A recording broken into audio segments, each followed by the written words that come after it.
today we are going to discuss some new ideas with reference to Srimad Bhagavad Gita. I have just 5 points to present. Here they are.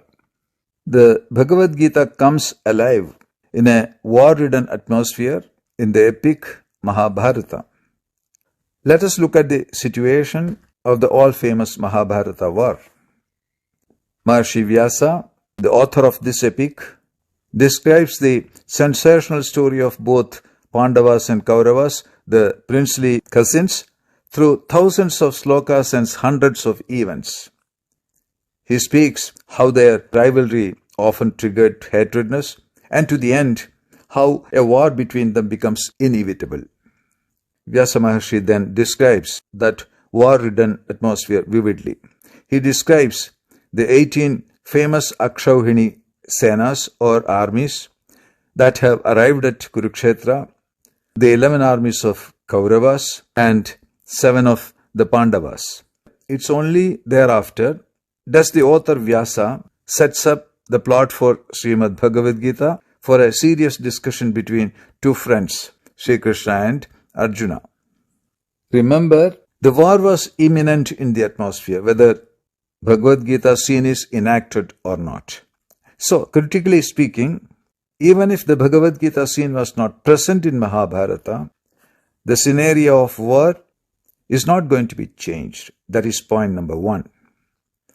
Mahabharata is an epic that narrates the then history of India at large, both in its past and present form.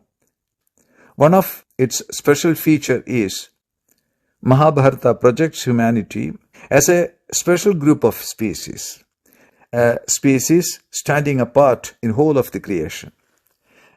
If we make an in-depth study, we find that author Vyasa studies the whole of creation and he provides us the idea that except humanity, the whole of creation moves along the nature. Their destination is not dreamed or created by any. He thinks it just happens. It happens as per the will of some unknown or unseen phenomenon. But humans try to live differently from the rest. That is the second point. Humanity has some peculiar element, an element which makes the human obsessed of or trying to change the course of every natural process of evolution.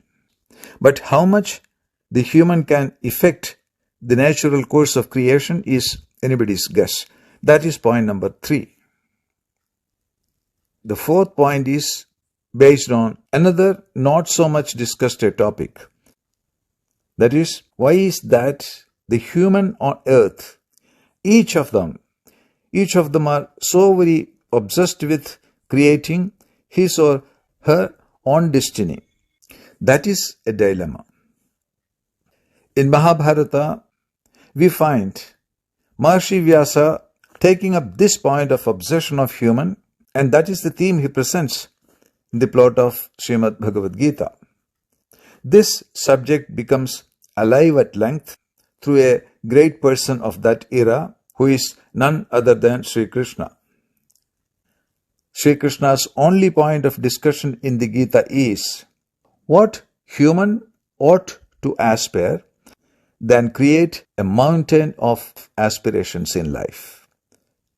If we seriously look at human life, we find that the whole of human aspirations succumb to the fulfillment of one's happiness, whether it is through science, economics, politics, or in any other format. All of these are used as tools to project the individual or the collective glory of humanity. But on his own, leaving aside spirituality, Sri Krishna downsizes everything else in this masterpiece, Srimad Bhagavad Gita. That is point number 5. As a scripture amidst the Mahabharata narrative, Bhagavad Gita takes up this subject, dissects humanity threadbare, and says that if the aspiration of happiness is a must, aspire for the ultimate happiness. If development is the focus, develop peace and harmony all around. That is the wider message broadcasted by Sri Krishna through his most precious masterpiece narrative in the form of the Gita. Now, these ideas need to be elaborated. That's what we have to do in the present symposia on the Gita. Thank you.